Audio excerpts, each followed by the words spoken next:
Thank you, everyone, for joining this talk. I am really glad that I can give my contribution also this year, because it's always a pleasure being part of this event and, perfect organization and really inspiring original talks. Today, I want to discuss with you one of my last articles, which, well, has the same title of my talk. And if you are interested in the topic or in some more details, of course, you can find it online or you can contact me directly. So, since the very beginning of the history of philosophy, women philosophized from a specific point of view. They approached philosophical issues, enhancing body, senses, feelings, and never forgetting the connection with the world we live in. So while Western men philosophers have progressively enhanced the powerful search for a certain theoretical truth, on the other side, women philosophers have relaunched the bodily element and the necessity of the incarnation. They made it somehow the very counterweight of reason. So in this talk, I will try to give an example of such peculiar way of philosophizing, outlining Weil, Hersch, and Zambrano's reasoning on the mythic dimension, which tries to describe the beginning of the human perception. Thus, the aim of this talk is to show that such reasoning relaunches the bodily element in the rational search for truth. And it also makes space to an emotional and a poetic way of thinking in it. And this should indicate a new path to the human search for meaning, a new path which is alternative to the mainstream Western male philosophical tradition. And we can start with Simone Weil. In De la perception ou l'aventure de Proteus, Weil investigates perception in the Greek myth of Proteus, and she identifies three states in perception. The first state is pure imagination, which is perception without any thought. At this level, Proteus is literally what comes first, namely a set of images made up of emotions and feelings that are inside us rather than outside us, and they compose an organic unity. Weil says that every time that Proteus changes, a new image appears and constitutes a new unity, which immediately abolishes the preceding state, because we identify ourselves in it completely. This is the reason why Proteus is an indomitable monster, says Weil, who is elusive for us, because he transforms himself suddenly rather than changing progressively. But we can read Weil's words directly. When Menelaus stood in front of Proteus, he rushed, says the Homeric myth, and captured him. But immediately Proteus became a lion, a panther, a dragon, running water, a green tree. Such is the human adventure. For this world, so well ordered, which we call the object of our perceptions, is not, as we are tempted to believe, what is given to the spirit at its first awakening. The thorn is not, first of all, an object in front of me. First of all, it is a jolt in me. When we become aware that our first perceptions do not correspond to the actual Proteus, we reach the second state, namely the state of first impression, when the perception of space comes in as the perception of the distance between our spirit and its object. And in this second state, we can finally see Proteus as a separated object. But we have not forced him to say the truth yet.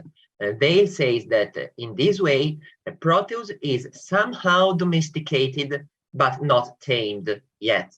And again, we read Weil's words, which are quite effective.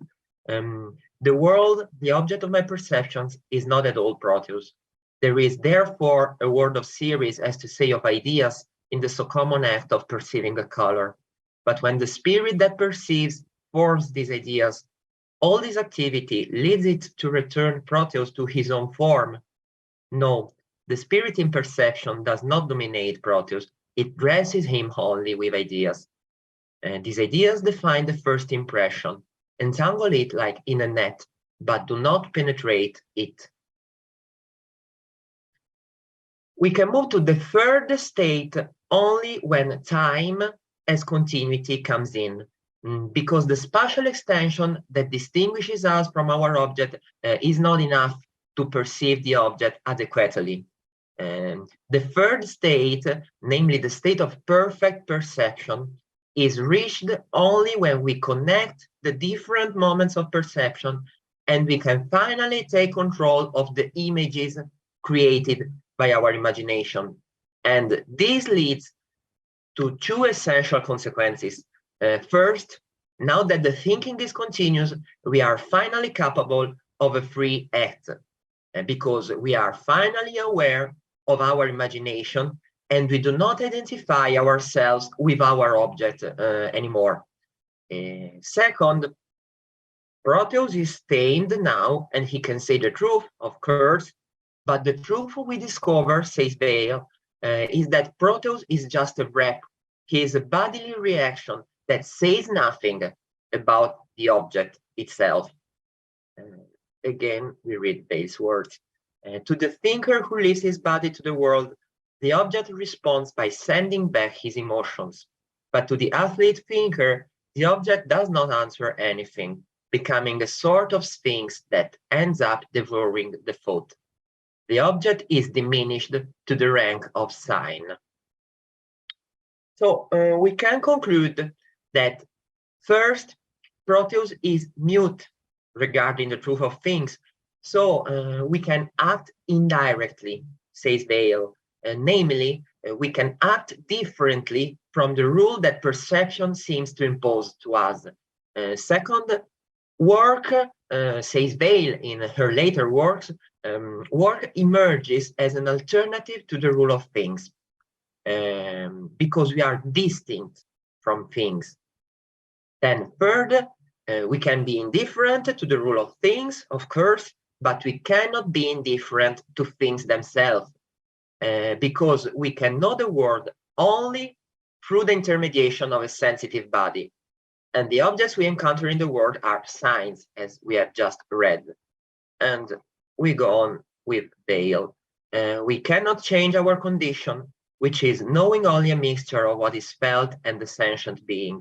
But we can prevent ourselves from believing that things reflect our emotions. And that's all that matters. It is necessary to learn, in other words, to purify appearance from every mixture with opinion. To sum up some past remarks that we need to keep in mind regarding Bale's contribution. First, imagination can lead to illusion or perception, but in both these two cases, it does not matter. Second, consciousness comes in only when we perceive a distance from our object. Third, in both these two cases, the body is the medium through which we encounter things in the sensory present. Fourth, in the world, there are two different forms of causality, namely the causality which comes from the strict geometries of the natural world and the causality which comes from our capability of freely perceiving things as signs. And these two alternatives are complementary, because we can act only distancing from matter, but without getting rid of our body. And now we can move to the second philosopher, to JeanDenis. But before going deeper in Hersch's mythical analysis, here are some remarks regarding Hersch's most essential philosophical statements. In L'Illusion philosophique, Hersch states that the philosophical problem, will I be or will I not be, arises when we perceive our distance from matter, and we become the subject of an object that is worthy for us, thus freely deciding our metaphysical truth, says Hersch, and thus starting existing, of course. Then, in L'Être et la Forme, some years later, she adds that deciding our metaphysical truth is not enough, and we also have to incarnate our existence in ordinary life, clashing with matter and exerting our hold on it, thus capturing forms that constitute our reality. These passages are the theoretical ground that Hersch tries to actualize in her literary works.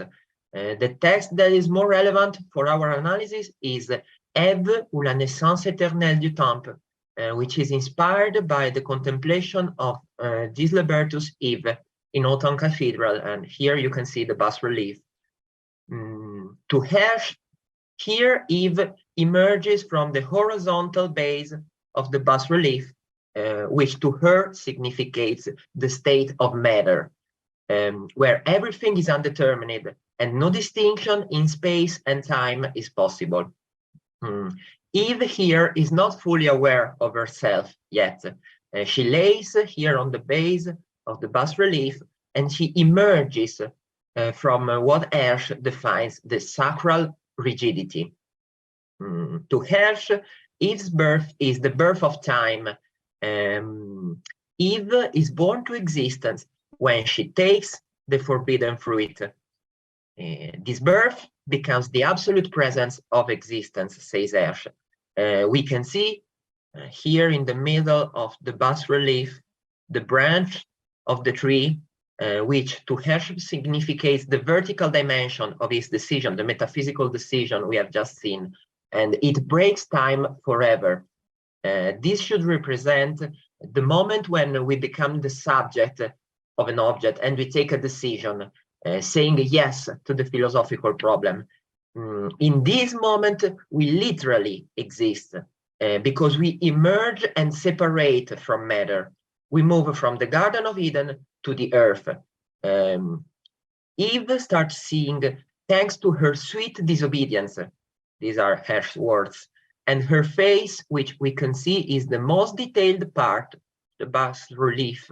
Her face looks at the objects around her rather than at her hand, which is taking the forbidden fruit. But here we can just read Hersch's words, which are again quite effective. She opened eyes that see. She just opened them in the moment she stretched out that left blind arm. She is not distracted or asleep. What an attention indeed in this look that ignores the gesture and that does not look at anything, in this lower eyelid, hollowed out by the anguish of the first instant. The whole face listens, lips tightened, eyes too big, cheeks stiff. The face, absent to itself for too much attention, listens. With one hand she grasps the fruit, with the other she touches herself. Without her, nothing would have ever begun.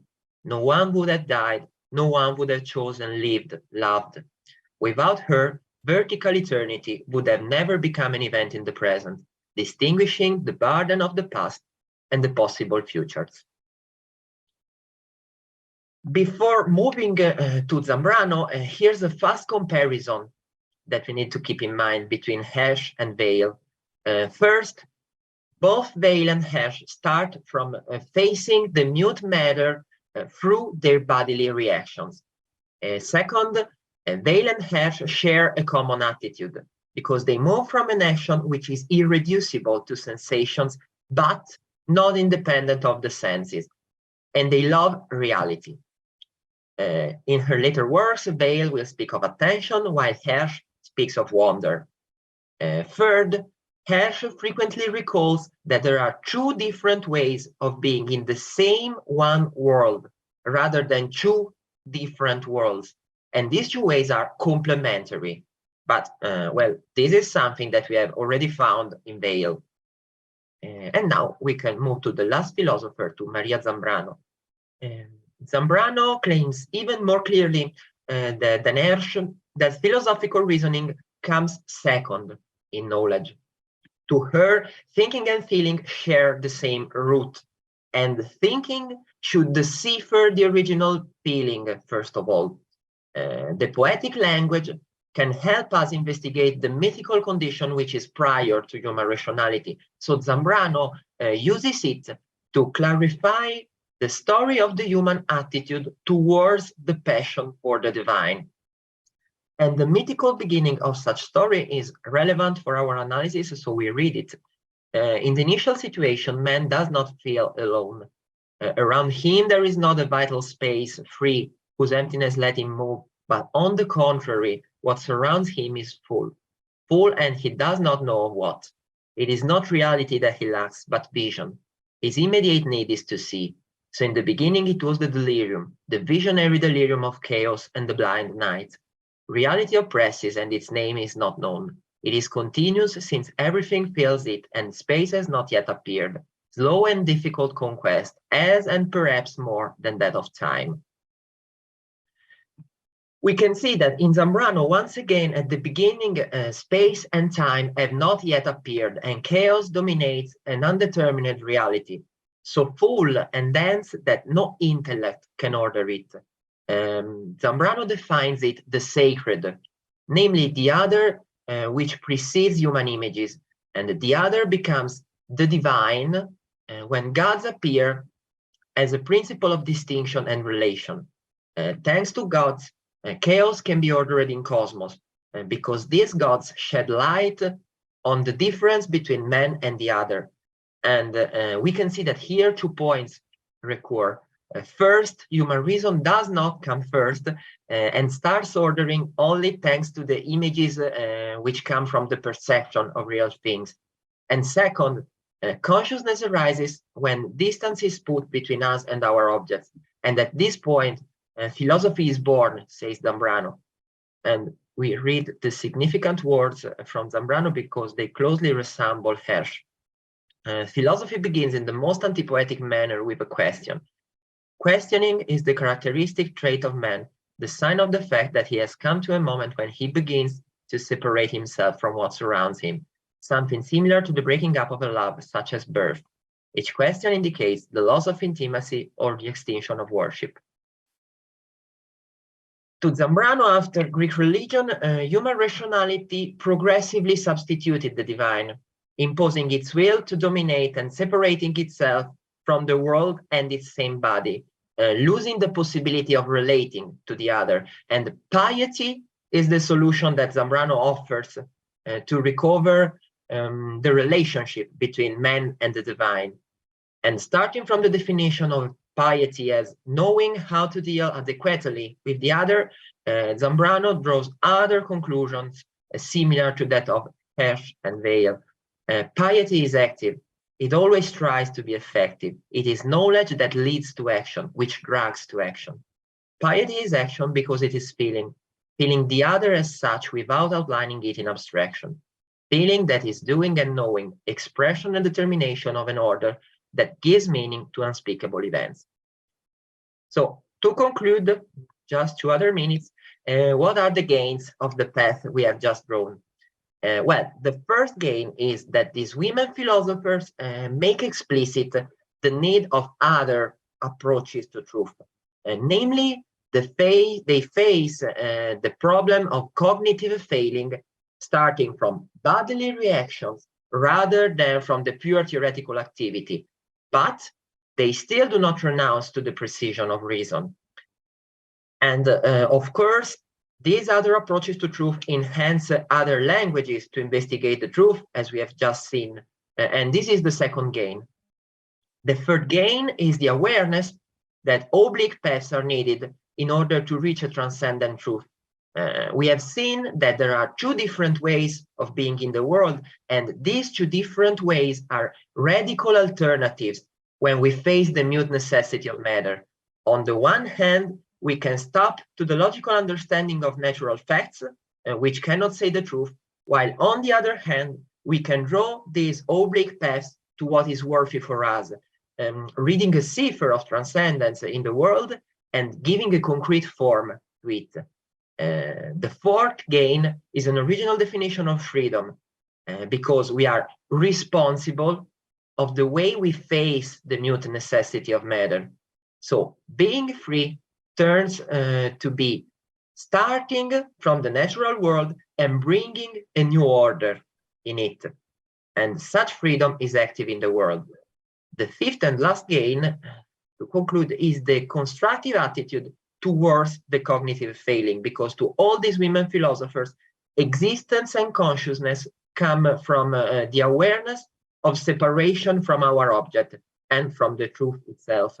So they feel attention, wonder, piety, as we have seen, because their refined eyes and their refined ears can read some ciphers of the transcendent value in the world. They are aware that we can dialogue with transcendence exactly because we are distinct from it. So they teach us that distance does not remove feeling, but educates them. And that's all. Thanks for your attention.